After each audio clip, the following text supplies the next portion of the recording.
Congress party ఇచ్చిన 420 హామీలు ప్రజలు నమ్మి మోసపోరని మాజీ స్పీకర్ బాన్సువాడ ఎమ్మెల్యే పోచారం శ్రీనివాసరెడ్డి విమర్శించారు. బీఆర్ఎస్ పార్టీ నుంచి స్క్రాప్ మొత్తం తరలిపోతుందని ఆయన అన్నారు.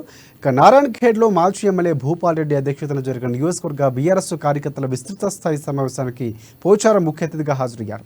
కాంగ్రెస్ ఇచ్చిన 6 గ్యారంటీలు అమలు చేయాలంటే ఏడాదికి 3 లక్షల కోట్ల రూపాయలు అవసరమని, రాష్ట్ర బడ్జెటే 3 లక్షల కోట్లు లేదని, ఇక హామీలు ఏం అమలు చేస్తారని మండిపడ్డారు.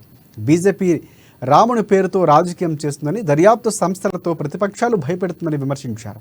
లోక్సభ ఎన్నికల్లో బీజేపీ కాంగ్రెస్ కు బుద్ధి చెప్పాలని పిలుపునిచ్చారు పోచారం.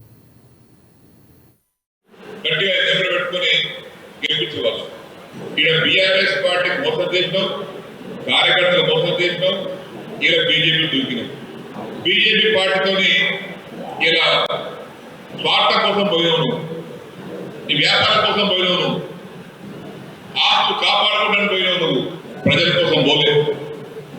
మీరు గెలిపే పుట్టినా కానీ నీకు నిబద్ధత లేదు, నీతి లేదు, నిజాయితీ లేదు. అటువంటి వ్యక్తులకు మనం డిపాజిట్ రాకుండా చేయాలి.